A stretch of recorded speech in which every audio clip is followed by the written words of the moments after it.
So we're seeing mobile really through people's behaviour. So really we're starting to think about mobility as opposed to mobile as a platform. And by mobility, I guess we're looking at two major areas there. There's the mobility of content and the mobility of context. So in terms of content, we're starting to look at and understand better than ever before about that kind of this idea of seamless transference of content across a multitude of screens. And actually people wanting to and expecting to be able to access that content across different screens. And in terms of context, it's really us using data to give us a much richer and better understanding of the potentially radically different contexts in which a consumer finds themselves whilst they're consuming that content.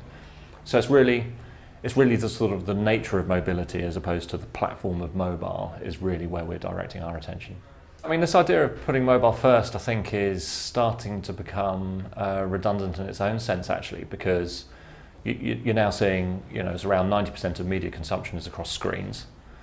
38% of those screens are mobile screens now in the UK. So rather than it being mobile first, we're starting to really think of it being mobile wrapping around everything we do as a business. So, as recently as last week, we see the Facebook results where they share that nearly half of Facebook consumption is now through mobile devices, and you kind of think, okay, that's going to be a much higher percentage in reasonably short order, as is pretty much all other digital consumption. So it's really the challenge for us as a business is how we understand everything we do within that context of mobility, rather than looking at mobile or even mobility as a kind of a separate activity in our business.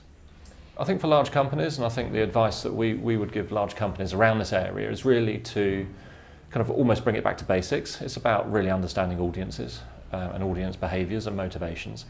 And if you do that, the great news for all of us now is that technology has created a situation where the means to communicate with people is there and more prevalent than it ever has been before. But it's really the same as it always has been, which is really understanding what motivates people and what makes people behave in certain ways. And if you've got that as your bedrock, then actually how you execute against that is relatively straightforward. Really good example of a company that's kind of been challenged by that digital transformation that you see in terms of people's behaviours would be one of our clients, Cineworld, where one of the UK's largest cinema chains, and what they've done is they've really taken it back to that audience understanding of knowing their audience well enough to know that their audience searches for and enjoys a dialogue around film and entertainment, predominantly via mobile devices now. So they've really used that understanding to greatly enhance and inform the customer journey that a Cineworld visitor would go on. Not just at that moment of immediacy around a visit, but a long way prior and a long way post. So it's really sort of what they've done very successfully, I think, is marry the real and the virtual worlds to make for a passionate film goer to make going to the cinema a really rich and sort of long experience. I think advice to companies that are just sort of breaking into this area would be to avoid the pitfall of overcomplication. You will not keep up with all the technology. So I think it was in the last 2 months of last year alone, there were 42 different screen sizes and formats that were released onto the market, and again you're seeing a plethora of hardware in the run up to Christmas this year. So I think it's less kind of focusing about the technology, which will become quite baffling, and I think it's much more just about focusing on the normal truths of the behaviours and motivations around your audience, really, and kind of get excited by the prospect that technology facilitates loads of different really engaging ways of communicating with them. I would say use the same metrics you always have, actually.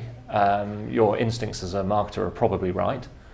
There are some really sophisticated ways of modelling integrated screen activity now. So the ability is there to model against specific campaign objectives or specific brand objectives. So you can do that.